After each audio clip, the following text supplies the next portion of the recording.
செய்யுங்க, ரெண்டுக்கும் நடுவுல அவனை விட்டுறாதீங்க, அவன் வாழ்க்கை வீணா போயிருக்கும். எப்படியும் இந்த உலகத்துல வாழதான் போறான், காசு பணத்தை சம்பாதிக்கதான் போறான், லட்ச லட்சமா கோடி கோடியா சம்பாதிச்சு நாசமா போறதை விட நடுநிலையான வருமானத்தோடு நிம்மதியான குடும்பத்தோடு அல்லாஹ் ரசூலை நினைத்து கொண்டு வாழக்கூடிய ஒரு வாழ்க்கை, சிறப்பான எதிர்காலத்தை அமைச்சு தருவது பெற்றோருடைய பங்காக இருக்கிறது. குழந்தைகள் நலன், இப்படி நாம் இது போன்ற நவம்பர் 14 அக்கறை எடுக்க வேண்டிய அக்கறை எடுக்கக்கூடியவர்களாக நாம் இருக்க வேண்டும். பெருமானார் ஸல்லல்லாஹு அலைஹி வஸல்லம் சொல்லி காட்டுவார்கள், இன்றைக்கு இந்த மார்க்க கல்வியில நம்ம பார்க்கும்போது நம்ம இஸ்லாமிய குடும்பத்தில் உள்ளவர்கள் ரொம்ப பலகீனமா இருக்கிறாங்க. மார்க்க குழந்தை, மார்க்க விஷயம் தெரியாம இந்த இஸ்லாமிய குழந்தைகள் உருவாயிட்டு வர்றாங்க. நிதர்சனமா நடக்கிறத நான் பதிவு செய்யறேன். 1ஆம் கிளாஸ்ல இருந்து 7ஆம் கிளாஸ் வரைக்கும் அவன் மார்க்சால ஓதுறான்.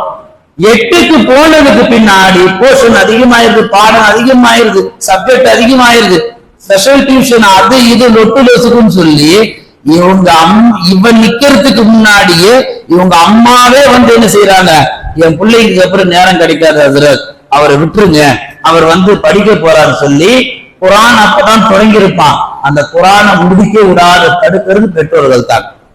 எத்தனை வீடுகள் இருக்கு தெரியுமா, குரானை எடுத்து குரான் முடிக்காதவங்க. வாழ்க்கையில ஒரு தடவை கூட குரானை ஓதி முடிக்காத ஒரு முஸ்லீம் இந்த உலகத்துல வாழ்ந்துட்டு போறான்னு இந்த உலக வாழ்க்கை வீணானதுதான். இந்த உலக வாழ்க்கை கிடைத்தும் பிரயோஜனம் அற்றதுதான். குரானை ஓதுவதுதான் ஒரு முஸ்லீமுடைய அடிப்படை கொள்கை, அடிப்படை ஃபர்லாக இருக்கிறது. குரானை கையில கொடுத்த முஸ்லீம்களுக்கு ஓத தெரியலன்னா அப்ப நவம்பர் 14 கொண்டாடி என்ன கிழிச்சிருக்கிறோம் யோசிக்க வேண்டாமா? நவம்பர் 14 வெறுமனே கொண்டாட்டமாக இருந்துட்டா இதுதான் நாம் பெற வேண்டிய சீர்திருத்தங்கள். சாக்லேட் கொடுக்கறதுனாலயோ வாட்ஸ்அப்ல ஸ்டேட்டஸ் வைக்கிறதுனாலயோ எந்த மாற்றமும் வராது. என் பிள்ளைக்கு 22 வயசு ஆயிடுச்சு, இப்ப போய் நான் அவன்கிட்ட அதெல்லாம் சொன்னா ஏத்துப்பானா? கிடையாது. உமர் ரலியல்லாஹு தஆலா அவருடைய வயது என்ன? அவருடைய மகனார் இப்னு உமர் ரலியல்லாஹு அவருடைய வயது என்ன? திருத்தலையா? பாத்திமா நாயகி வயது என்ன? ரசூலுல்லாஹ்வுடைய வயது என்ன? கண்டிக்கலையா? எத்தனை சஹாபாக்கள் கண்டிச்சிருக்கிறாங்க, எத்தனை நபிமார்கள். நூஹ் நபி தன்னுடைய மகனார வந்திருப்பார்னு அழைச்சாங்க, வர முடியாது, நான் அதுக்கு மேல ஏறுவேன், அல்லாஹ் என்ன ஒண்ணும் செய்ய மாட்டான். எல்லாரும் எவ்வளவு தூரம் போக முடியுமோ போனா கடைசியில அளவு அவனை தூக்கிட்டு போயிடுச்சு. நடந்ததா இல்லையா? முன்னால் வாழ்ந்த நபிமார்கள் சஹாபாக்கள் தங்கள் பிள்ளைகளுக்கு என்ன செய்தார்கள்? எல்லா விதமான ஒழுக்கங்களையும் வயது கால வரம்பு பார்க்காமல் அவர்களுக்கு கற்றுத் தந்தார்கள். ஆனால் இன்றைக்கு பெற்றோர்கள் ஒரு வயசுக்கு மேல போச்சுன்னா அவங்ககிட்ட முகம் கொடுத்து கூட பேச மாட்டேங்கிறாங்க. இன்னைக்கும் குடும்பத்துல வாப்பா உள்ள வந்தாருன்னா பையன் ஏற்றி ரூமுக்கு ஓடிடுறான். என்ன கணக்குன்னு அது புரியல. இன்னைக்கு வாப்பாவை ஃபிரௌனை தான் நிறைய குழந்தைகள் பாக்குறாங்க. அவட்டெல்லாம் நான் பேச மாட்டேன், நீயே என்னன்னு பார்த்து வாங்கி கொடு. பொண்ணு கல்யாணத்துக்கு பொண்ணு பாக்குறாங்க, சம்மதம் வேணும், அதெல்லாம் அவர்கிட்ட சொல்ல முடியாது, உன்கிட்ட சொன்னதோட சேர்த்தான். அப்படி என்ன செய்யறாங்க இன்றைய பிள்ளைகள்? தந்தைமார்களுக்கு மரியாதையே கிடையாது. தந்தை பொருத்தத்தில் தான் ரப்புடைய பொருத்தம் என்று ஹதீஸ் வருது. தாயின் காலடியில தான் சொர்க்கம் ஹதீஸ் வருது. இது எந்த காதலி உனக்கு சொல்லி இருக்கிறா? எந்த காதலியா சொல்லி இருக்கிறாளா? அப்படி சொல்லி இருந்தா நீ அத்தாமா விட்டு போயிருப்பியா? சொல்லுங்க. இல்ல எந்த நண்பனா, கேடுகட்ட நண்பனா உனக்கு இந்த செய்தியை சொல்லியிருப்பானா? அத்தாமா விட்டுட்டு நீ என் பின்னாடி வராதரா, உன் குடும்பத்தை பாரு, உன் அத்தாமா பாரு. இப்படி யாருமே சொல்ல தவறு காரணத்தினால்தான் மீண்டும் மீண்டும் தவறு செய்யலாம். இது போன்ற நல்ல ஒழுக்கங்கள் இந்த நவம்பர் 14 நம்ம கடைபிடிக்கணும். நமக்கு முன்னால் வாழ்ந்த முன்னோர்கள் தங்கள் பிள்ளைகள் எப்படியெல்லாம் வளர்த்தார்கள் தெரியுமா? மன்னர் பாதுஷா ஹாரூன் ரஷீத் வரலாறு நீங்கள் கேள்விப்பட்டிருப்பீர்கள். பெரிய மன்னர் அஸ்மை என்று சொல்லக்கூடிய ஒரு பெரிய உஸ்தாது ஷேக், அவர்கிட்ட கொண்டு தன்னுடைய பையனை விடுறார். என் பையனுக்கு மார்க்க கல்வியை சொல்லிக் கொடுங்க, மார்க்க கல்வி சொல்லிக் கொடுங்கன்னு விட்டுட்டு போயிடுறார். ஒரு நாள் கழிச்சு மன்னர் வந்து பார்க்கிறார், தான் பையன் எந்த நிலையில இருக்கிறான். பார்க்கும் பொழுது அஸ்மை ரஹ்மத்துல்லாஹி அலைஹி அவர்கள் ஒது செய்துட்டு இருக்கிறார். இவர் என்ன செய்யறார்? ஒரு ஜக்குல தண்ணி ஊத்திட்டு இருக்கிறார். அங்கிருந்து பார்த்த மன்னர் ஹாரூன் ரஷீத் வேகமாக வந்து அஸ்மையை பார்த்து கேட்டார், நான் உங்களிடத்தை என் மகனாரை எதுக்கு விட்டுட்டு போன, நீங்க என்ன வேலை வாங்கிட்டு இருக்கிறீங்க? அவர் பயந்து போயிட்டார். உஸ்தாத் இன்னைக்கு அப்படித்தானே இருக்குது, சும்மா லைட்டா அப்படி தட்டினாலே என் பிள்ளைய நீங்க எப்படி அடிக்கலாம், என் பிள்ளைய நீங்க எப்படி முறைக்கலாம், என் பிள்ளைய எப்படி நீங்க கொட்டலாம், நாளைக்கு எஸ்பி தூக்கி போட்டு மிதிப்பான். அங்க போய் கேள இந்த கேள்விய. ஒரு காவலாளி அவன் நடுரோட்டில் வச்சு அடிப்பான், அங்க போய் கேட்க இந்த கேள்விய. இன்னைக்கு ஒஸ்தாதிடத்தும் ஆசிரியத்தும் நெஞ்ச விரிப்பா விரைச்சிக்கிட்டு என் பையன் எப்படி கை வைக்கிறீங்க நீங்க கேட்க வந்ததுனாலதான் நாளைக்கு உங்க பிள்ளைகள் காவல் நிலையில உதவாங்கிறாங்க. இது உண்மை யதார்த்தம். இது இவர் கேட்டார், நான் உங்கள்ட்ட என்ன சொல்லிட்டு விட்டுட்டு போனேன். அவங்க பயந்துட்டாங்க, என்ன சொல்லிட்டு விட்டு போனீங்க, நீங்க எப்படி வேலை வழங்கிருக்கணும் அவரை. அவர் சொன்னார், மன்னர் ஹாரூன் ரஷீத், தண்ணி ஊத்துறதை விட ஒரு கையால உங்க கால் அவர் கழுவணும், இன்னொரு கையால தண்ணி ஊத்தணும். இப்படித்தான் நீங்க அவரை வேலை வாங்கி இருக்கணும். நீங்க என்ன வேலை வாங்கிட்டு இருக்கிறீங்க நீங்க கவனிச்சு பாருங்க. ஒரு நல்ல விஷயம் அது எப்படி அடக்குறாங்க பாருங்க, அதை எப்படி கொண்டு போறாங்க பாருங்க. இன்னைக்கு அந்த மாதிரி பெற்றோர்கள் இன்றைக்கு உள்ள சிறார்கள்ட்ட ஒஸ்தாதுட்ட அதாவது பள்ளிக்கூடத்துல அப்படி ஒரு வார்த்தை சொல்லி பாருங்க, போலீஸ் ஸ்டேஷன் இழுத்து மூடிடுவா, தேவையே கிடையாது. உருவாக்க வேண்டிய நபர்கள் நல்ல முறையில உருவாக்க தவறியதால் தான் இன்னைக்கு நிறைய புகார்கள் எழுந்து நிற்கின்றன. சாலவா என்ற ஒரு சஹாபி ஒரு வயதுக்கு வந்து பெண் குளிச்சுட்டு இருக்கிறாங்க, யதார்த்தமா பார்வை பட்டு போச்சு. ஒரு கட்டத்துல வரலாறு உங்களுக்கு நிறைய தெரியும்.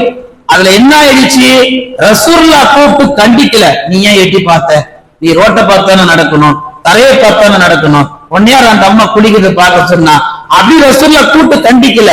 இவரே கண்டிச்சுக்கிறார், இவரே கண்டிச்சுக்கிறார். ரசூலுல்லாஹ்க்கு தெரிஞ்ச என்ன ஆகும், அதுக்கு அல்லாஹ் வழி இறக்கிறவன என் விஷயத்துல சொல்லி தன்னை ஒரு குற்றம் செய்யவில்லை செய்வதாக எண்ணிக்கொண்டு தன்னை தானே தண்டிச்சுக் கொள்கிறார். அந்த மனப்பான்மை இன்றைக்கு பெற்றோர் உருவாக்க வேண்டும். தவறான ஆபாச படங்களை பார்க்க உள்ள போனா அது தப்பும் இன்றைய சிறார்களுக்கு புரியணும். கும்பலா உட்காந்துக்கிறான், பள்ளியாசல் மனையில உட்காந்துக்கிறான், பள்ளியாசல் ஓரத்துல நிக்கிறான். அப்படி என்ன தஃசீர் பாக்குறானோ புகாரி பாக்குறானு தெரியல. அப்படி ஏதாவது பார்த்தா 4 பயான் சொல்லலாம் வந்து பள்ளிவாசல்ல, அதுவும் பார்க்கறது கிடையாது. எப்போ பார்த்தாலும் அந்த மொபைலையே பார்த்துக்கிட்டு இருக்குது. அதனால இந்த சிறார்களுடைய ஒழுக்கங்கள் ஒரு கேள்விக்குறிதான். இது போன்ற நவம்பர் 14 நம் வீட்டு சிறார்களுக்கு நல்ல ஒழுக்கங்களை சொல்லி நம்முடைய மாண்பாக இருக்கிறது. ஜக்ரியா அலைஹிஸ்ஸலாம் கேட்ட அந்த ஆயத்துக்கு விளக்கம் தருவார்கள். ஒன்று, இந்த உலகத்துல குழந்தைகளுக்கு ஈழ்வு சரியான முறையில கொடுத்துடணும். 2வது அமல் கொடுத்திருக்கணும். 3வது தர்த்தீபான வாழ்க்கையை சொல்லி தரணும். இன்னைக்கு நல்ல படிச்சு கொடுக்குறாங்க, நல்ல ஓடி கொடுக்குறாங்க, ஆனா அவன் அமல் செய்யறானு யாரும் ஆயுறது கிடையாது. அவன் பின்னாடியே போய் அவன் தொழுறானு யாரும் பார்க்கறது கிடையாது. தொழுகை ஃபர்லு சொல்லி தரக்கூடியவர்கள் அவன் தொழுகிறானா என்று ஆய்வு செய்யணும். குர்ஆன் ஓதுவது நம்மின் மீது கடமை. குர்ஆன் அடிப்படை சொல்லி தரக்கூடியவர்கள் அந்த குர்ஆனை தியானம் ஒரே ஒரு ஆய்வு, ஒரு ஜுஸு வேணாம், ஒரு ஆய்வு அவன் ஓதுகிறான் ஆய்வு செய்யணும். நபி நாயகம் ஸல்லல்லாஹு அலைஹி வஸல்லம் நம்முடைய தலைவர், அவரை பின்பற்றி வாழ வேண்டும் என்று 1000 வசனம் பேசக்கூடியவர்கள் நபியுடைய சுன்னத்தை அவன் வீட்டில் கடைபிடிக்கிறானா என்று அதெல்லாம் பார்க்க வேண்டும். இப்படி இல்மை தர வேண்டும். இல்முக்கு பின்னால் நடக்கிற அமல் இருக்குதான்னு சொல்லி ஆய்வு செய்ய வேண்டும். அந்த அமலுக்கு பின்னால் அதை தர்த்தீபு முறைப்படுத்தப்பட வேண்டும். இதை நீங்க செஞ்சிட்டீங்க, நல்ல இல்மு, நல்ல அமலு, நல்ல தர்த்தீபு 3 கொடுங்க. அவன் ஏழையா இருந்தா பணக்காரன் உங்க வீட்டை தேடி வருவான். உங்க பொண்ணுதான் நான் கட்டணும், உங்க பையனுக்கு தான் என் பொண்ணு, உங்க பொண்ணுக்கு தான் என் பையன் என்று செல்வம் படைத்தவர். எப்படி மன்னர் ஹாரூன் ரஷீத் அஸ்மை என்ற உஸ்தாதிடத்தில் அவர் இறங்கி வந்தாரோ பெரும் பெரும் செல்வங்கள் அல்லாஹ் தஆலா இறக்குவார். நாம கண்ணியமான முறையில ஒழுக்கமான முறையில வாழ்ந்த அல்லாஹ் அப்படிப்பட்ட வாழ்க்கையை தருவார். நவம்பர் 14 நான் எடுக்க வேண்டிய இன்னும் முக்கியமான ஒரு சில செய்திகளோடு என் வார்த்தையை நிறைவு செய்கிறேன். இன்றைய பெற்றோர்கள் தங்கள் பிள்ளைகளுக்கு துஆக்களை கற்று தாருங்கள். அஜத்து பார்த்து அஜத்து மேல பழி போடாதீங்க. அஜத்து எவ்வளவுதான் பார்ப்பார், பாவம். துஆக்களை கற்றுக் கொடுங்கள். உங்கள் பிள்ளைகளுக்கு நல்ல ஹதீசுகளை, சின்ன சின்ன ஹதீஸ், அஃப்ஸுஸ் ஸலாம் பைனக்கும், அஸ்ஸலாம் கப்லல் கலாம், ஸலாத்தை பரப்புங்கள், பேசுவதற்கு முன்னால் சலாம் சொல்லுங்கள். உங்களுக்கு தெரிந்த தீன் ஷரியத்தை உங்கள் குழந்தைகளுக்கு சொல்லிக் கொடுங்கள். குர்ஆனில் உள்ள சின்ன சின்ன சூரா, சூரா கௌசர், சூரா இஹ்லாஸ், இது போன்ற சின்ன சின்ன சூறாக்களை அவர்களோடு வண்டியில போகும்போது அல்லது தூங்கும் போது சாப்பிடும் போது சின்ன சின்ன சூறாக்களை சொல்லிக் கொடுங்கள். அவரிடத்திலே வாழ்வியல், வணக்கவியல், பண்பியல், இப்படி எல்லா துறையிலையும் அந்த பிள்ளைகளை உருவாக்குங்கள், செதுக்குங்கள். இதெல்லாம் பெற்றோர்கள் தொடர்ந்து செய்தால் அந்த பிள்ளைகள் சிறந்த பிள்ளைகளாக உருவார்கள். நவம்பர் 14 சமூக அக்கறை கொண்ட பிள்ளைகள் உருவாக்கப்பட வேண்டும். சமூக நல்லிணக்கம் கொண்ட பிள்ளைகள் உருவாக்கப்பட வேண்டும். சமய நல்லிணக்கத்தை புரிந்து கொண்ட பிள்ளைகளாக உருவாக்கப்பட வேண்டும். ஏன்னா இன்னைக்கு மதவாதம் என்பது எங்க தொடங்குதுன்னா வகுப்பறையில தான் தொடங்குது. அவன் பள்ளிக்கூடம் பேக்கோட வரும்போது புத்தகத்தோட வரல, ஆயுதத்தோட தான் வர்றான். எல்லாம் வல்ல அல்லாஹு தஆலா வரக்கூடிய ஆண்டுகளில் நவம்பர் 14 வெட்டியாக நவம்பர் 14 என்று கொண்டாடாமல் அந்த நாளில் நம் வீட்டு சிறார்களுக்கு நல்ல ஒழுக்கங்களை சொல்லிக் கொடுத்து நல்ல மாண்புகளோடு வளர்க்கக்கூடிய நற்பண்பை அல்லாஹ் நம் எல்லோருக்கும் அந்த நசீபை வழங்குவானாக. எதை பேசினோமோ எதை கேட்டோமோ அதன்படி அமல் செய்யக்கூடிய நற்தௌஃபீகை வல்ல ரஹ்மான் நம் எல்லோருக்கும் தருவானாக. ஆமீன். வ ஆகிரு தஅவானா அல்ஹம்துலில்லாஹி ரப்பில் ஆலமீன்.